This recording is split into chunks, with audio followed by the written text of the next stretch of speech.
Subscribers துணை. Hello friends, எல்லாருக்கும் வணக்கம். இன்றைக்கி நம்ம தெலுங்குல ரிலீஸ் ஆன அனகனக ஓ அதிதி படத்தை பற்றி தான் பார்க்க போகிறோம். பேராசை ஒரு மனுஷனை எங்கே கொண்டு போய் விடுங்கிறதுக்கு இந்த படம் பர்ஃபெக்டான உதாரணம். இந்த படத்தோட கிளைமேக்ஸில் ஒரு செமையான ட்விஸ்ட் வச்சுருப்பாங்க. நிச்சயம் நீங்கள் அதை யூகிச்சிருக்கவே முடியாது. நீங்கள் நம்ம சேனலுக்கு புதுசாக வந்திருக்கீங்கன்னா சப்ஸ்கிரைப் பண்ணி ஆல் செலக்ட் பண்ணிக்கோங்க. வாங்க கதைக்குள்ளே போகலாம். இந்த கதை 1980 நடக்குது. ஆந்திர மாநிலத்தில் ஒரு கிராமம். அன்னைக்கு சிவராத்திரிங்கிறதால கோயிலில் ஒரு சுவாமிஜி உபதேசம் சொல்லிகிட்டு இருக்காரு. பிறக்கிற எல்லா மனுஷங்களுக்கும் ஆசைன்றது பொதுவான விஷயம். ஆனால் எவன் ஒருத்தன் ஆசையை துறக்கிறானோ அவனுக்கு தான் வேண்டிய செல்வம் எல்லாம் வந்து சேரும்னு சொல்கிறாரு. இதையெல்லாம் அங்கே உட்காந்துருக்க நம்ம ஹீரோயின் மல்லி கவனிச்சிட்டு இருக்காங்க.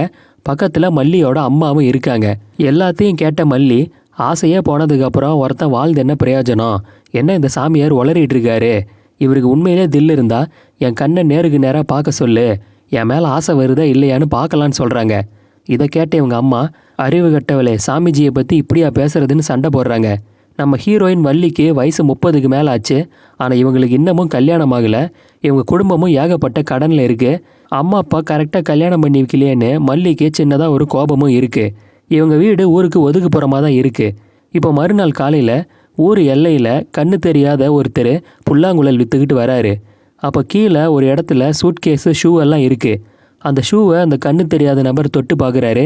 ஐயையோ, யாரோ ஒருத்தர் பெட்டி ஷூவெல்லாம் கலட்டி வச்சுட்டு ஆற்றுல விழுந்து சூசைட் பண்ணிக்கிட்டாரு போலன்னு நினைக்கிறாரு. அந்த நேரம் தண்ணிக்குள்ளேருந்து ஸ்ரீனிவாஸ்னு ஒருத்தர் வராரு. இந்த ஸ்ரீனிவாஸ் தான் இந்த கதையோட ஹீரோ. இவரும், பயப்படாதீங்க, நான் ஒன்றும் தற்கொலையெல்லாம் பண்ணிக்கல, நான் ஒரு நாடோடி எழுத்தாளர். ஊர் ஊராக போய் கண்ணில் பட்டதையெல்லாம் படமாக வரைவேன், அதை வச்சு கதை எழுதுவேன், அதில் சம்பாரித்து வாழ்ந்துக்கிட்டு இருக்கேன்னு சொல்கிறாரு. 2 பேரும் அறிமுகமாயிக்கிறாங்க.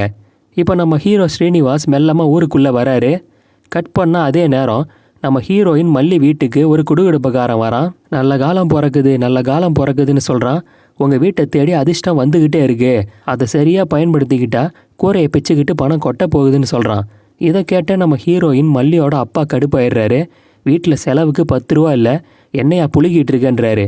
மல்லி செம காண்டாயிடுறாங்க. ஏற்கனவே நாங்கள் வெறுப்பில் இருக்கோம், இந்த மாதிரி உளறிட்டு இருக்காத, பஞ்சை வச்சு உன்னை கொளுத்தி விட்டுருவேன், ஓடுன்னு சொல்லி மிரட்டுறாங்க. கரெக்டாக குடுகுடுப்புக்காரன் போகும்போது எதிரில் நம்ம ஹீரோ ஸ்ரீனிவாஸ் வராரு. அவன் இவரை ஒரு மாதிரி பார்த்துக்கிட்டே போகிறான். ஆனால் ஹீரோ அதையெல்லாம் பெருசாக கண்டுக்கல. ஐயா, தாகமாக இருக்கு, கொஞ்சம் தண்ணி கிடைக்குமான்னு இவர் கேட்குறாரு.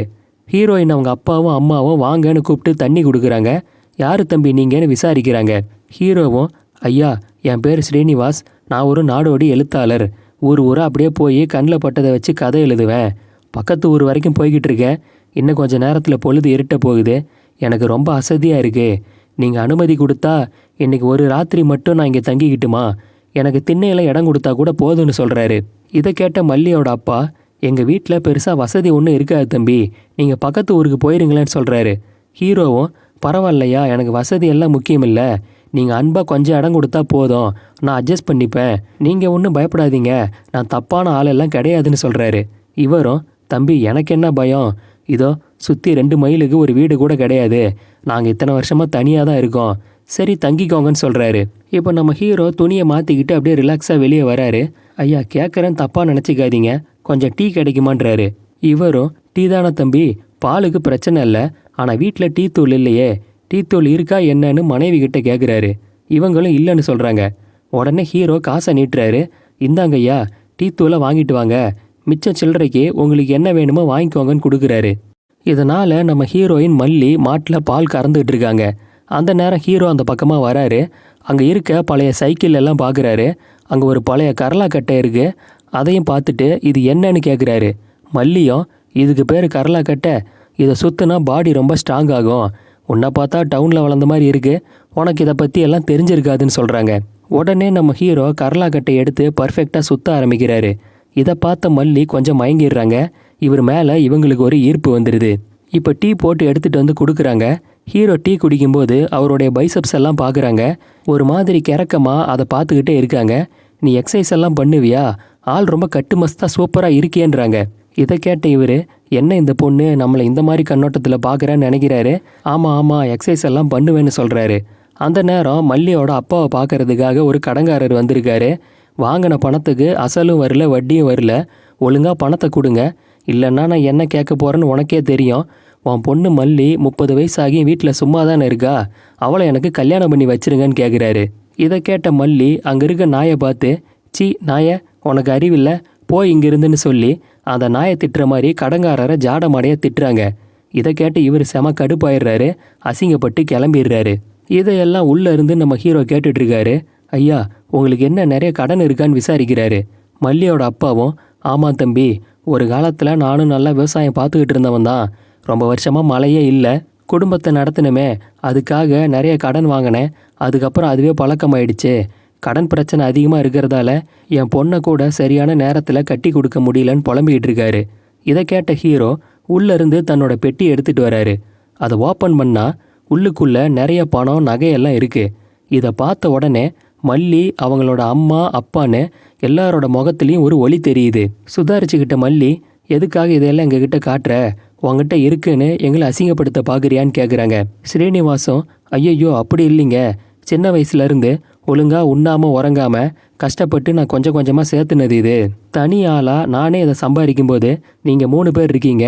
நீங்கள் நினச்சா இன்னும் நிறைய சம்பாதிக்கலாம். உங்களுக்கு எல்லாம் ஒரு உத்வேகமாக இருக்கணும்னு உங்களை மோட்டிவேட் பண்ணுறதுக்காக தான் இதை காமிச்சேன். நீங்கள் ஒன்றும் தப்பாக நினச்சிக்காதீங்கன்னு சொல்கிறாரு.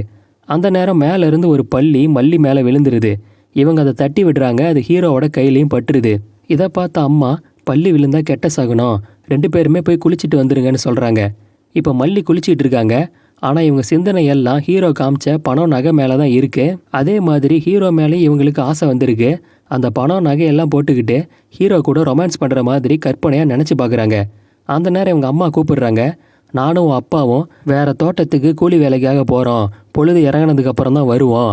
வீட்டில் வெளியாள் இருக்காரு, பார்த்து ஜாக்கிரதையாக இருக்கணும். நான் சொல்கிறது புரியுது இல்லைன்னு கேட்குறாங்க. மல்லியும், அதெல்லாம் நல்லா புரியுது, நான் என்ன குழந்தையா, பார்த்துக்கிறேன் போங்கன்னு சொல்கிறாங்க. இப்போ மல்லி ஹீரோ கிட்ட வந்து, கேட்குறேன்னு தப்பாக நினச்சிக்காதீங்க, நீங்கள் காமிச்ச நகையெல்லாம் பார்த்ததுக்கப்புறம் ஆசையாக இருக்குது, கொஞ்சம் கொடுத்தீங்கன்னா ஒரு வாட்டி போட்டு பார்த்துட்டு தருவேன்னு கேட்குறாங்க. இவரும் அதுக்கு என்ன, தாராளமான்னு சொல்லி நகையை எடுத்துக்கிட்டு இருக்காரு. அந்த நேரம் மல்லி இவர் பக்கத்தில் வந்து இவரை மயக்கிறதுக்காக தன்னுடைய தாவணியை மெல்லமாக மேலே தூக்குறாங்க. இதை பார்த்து ஹீரோ சடனாக டென்ஷன் ஆயிடுறாரு. இவங்களை அரையிற மாதிரி கையை நீட்டுறாரு. என்ன நினச்சிக்கிட்டு இருக்க, நானும் வந்ததுலேருந்து உன் நடவடிக்கை பார்வையெல்லாம் கவனிச்சிக்கிட்டு தான் இருக்கேன். எதுவுமே சரியில்லை. யார் என்னன்னே தெரியாத என்ன உன் அப்பா அம்மா நம்பி வீட்டுக்குள்ளே விட்டுருக்காங்க. அவங்களுக்கு நான் உண்மையாக இருக்க வேணாமா, இந்த மாதிரியெல்லாம் பண்ணாதேன்னு சொல்கிறாரு. இதில் கடுப்பான மல்லி, என் காலில் காயம் பட்டிருக்கு, அதை உன்கிட்ட காட்டுறதுக்காக தான் தாவணியை மேலே தூக்குனேன். உன் நகையை கூட போட்டு பார்க்குறேன்னு கேட்டதால என்னை பார்த்தா உனக்கு இலக்காரமாக போச்சா, நீயும் வேணாம் உன் நகையும் வேணான்னு சொல்லி சமாளிச்சிட்றாங்க, கோச்சிக்கிறாங்க. ஹீரோவும் அவசரப்பட்டு கத்திட்டோமோன்னு நினைக்கிறாரு. அதுக்கப்புறமா வந்து சாரி கேட்குறாரு. ஆனால் மல்லி பெருசாக ரியாக்ட் பண்ணவே மாட்டேன்றாங்க. அந்த நேரம் காட்டுக்கு போயிருந்த மல்லியோட அம்மா வந்துடுறாங்க. தம்பி, ராத்திரிக்கு களி கிண்ட போகிறேன், சாப்பிடுவீங்கல்லன்னு கேட்குறாங்க. இவரும், அம்மா கேட்குறேன்னு தப்பாக நினச்சிக்காதீங்க, வீட்டு சாப்பாடெல்லாம் இந்த மாதிரி யார் வீட்லையாவது தங்குனா தான் நான் சாப்பிட முடியும். எனக்கு இன்றைக்கி நைட்டு கோழி குழம்பு வச்சு தரீங்களான்னு கேட்குறாரு. அந்த நேரம் இவங்க புருஷன் வந்துடுறாரு. தம்பி, நாங்கள் எவ்வளோ கஷ்டப்படுறோன்னு உங்களுக்கே தெரியும், கோழி குழம்புக்கெல்லாம் நிறையா செலவாகும், அதுக்கு நாங்கள் எங்கே போகிறதுன்றாரு. ஹீரோவும், ஐயா செலவை பற்றி கவலைப்படாதீங்க, மொத்த பணத்தையும் நான் கொடுக்குறேன், நீங்கள் வேணுங்கிறத வாங்கிக்கிட்டு மீதி காசுக்கு உங்களுக்கு என்ன தேவையோ யூஸ் பண்ணிக்கோங்க, எனக்கு நீங்கள் கோழி குழம்பு மட்டும் வச்சு தந்தால் போதும்னு சொல்லி காசை நீட்டுறாரு. இவரும் சந்தோஷமாக வாங்கிக்கிறாரு.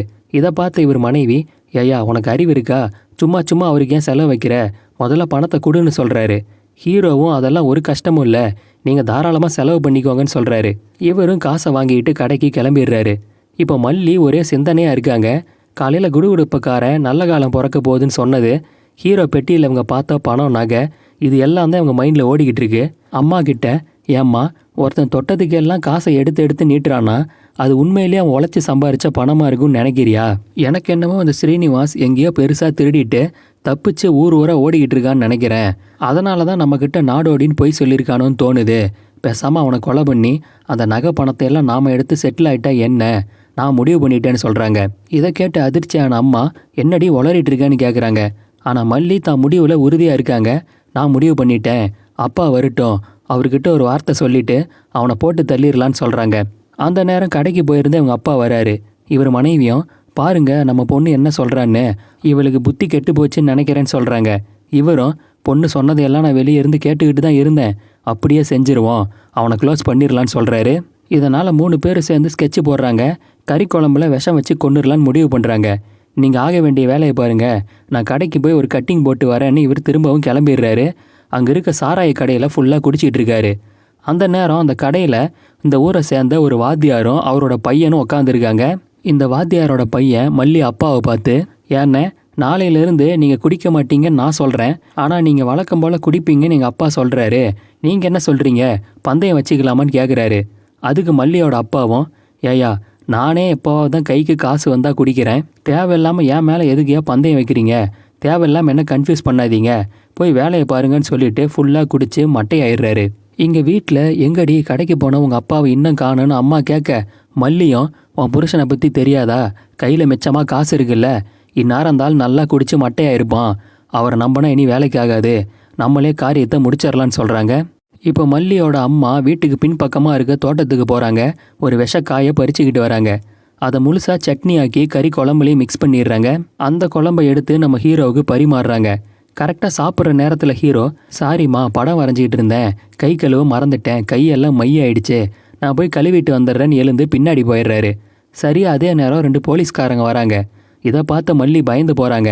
ஆனால் நிலைமையை புரிஞ்சுக்கிட்டே உங்கள் அம்மா பின்னாடி இருக்க ஹீரோ கிட்ட வந்து, தம்பி 2 போலீஸ்காரங்க வந்திருக்காங்க, வீட்டில் வயசு பொண்ணு இருக்கா, நீங்களும் யாருன்னு தெரியாத ஆள், உங்களை இங்கே பார்த்தா தேவையில்லாத பிரச்சனை ஆகிடும், அவங்க கிளம்புற வரைக்கும் இங்கே இருங்க, அவங்க போனதுக்கப்புறம் நானே வந்து கூப்பிட்றேன்னு சொல்கிறாங்க.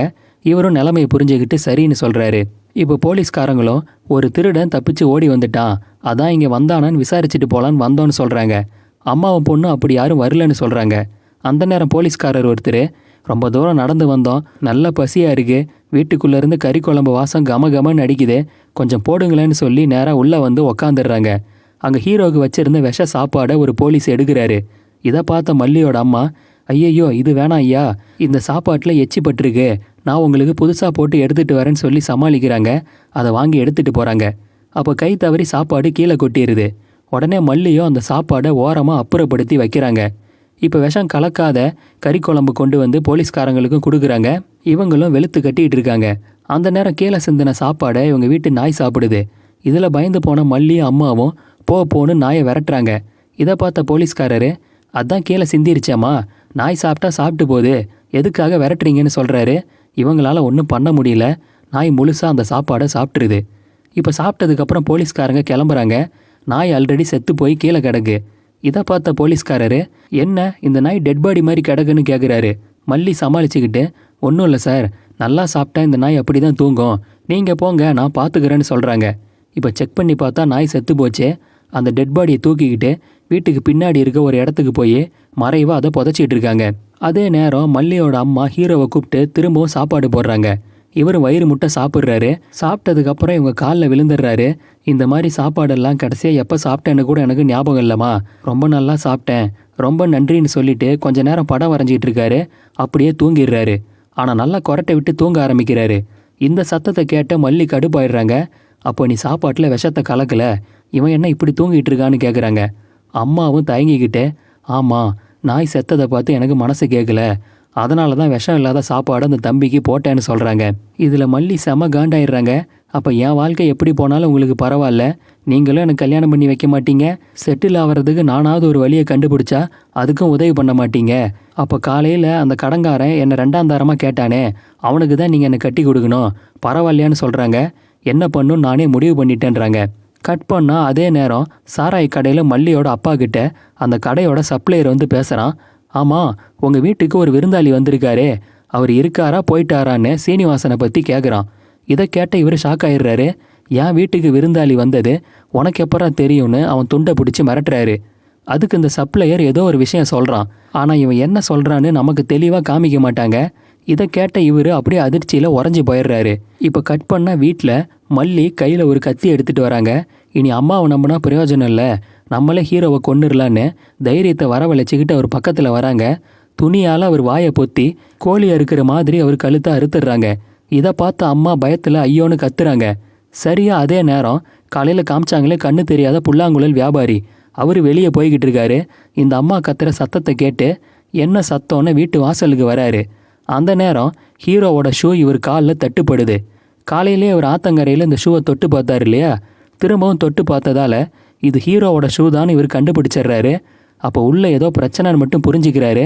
யார்கிட்டயாவது போய் முதல்ல சொல்லணும்னு நேராக ஊர் எல்லைக்கு கிளம்புறாரு. இப்போ இங்கே மல்லியோட அப்பா அவசரமாக சைக்கிளை தூக்கிட்டு வீட்டுக்கு ஓடி வராரு. உள்ளே வந்து செக் பண்ணி பார்த்தா அதுக்குள்ளே ஹீரோ செத்துட்டாரு, கழுத்து அறுபட்டு கிடக்குறாரு. இப்போ ஹீரோ டெட் பாடியை பார்த்து, டே சுப்பிரமணி, என்னடா ஆச்சு உனக்கு, எந்திரின்னு சொல்கிறாரு. இதை பார்த்த இவர் மனைவி, என்னது சுப்பிரமணியா, நம்ம சுப்பிரமணியான்னு கேட்குறாங்க.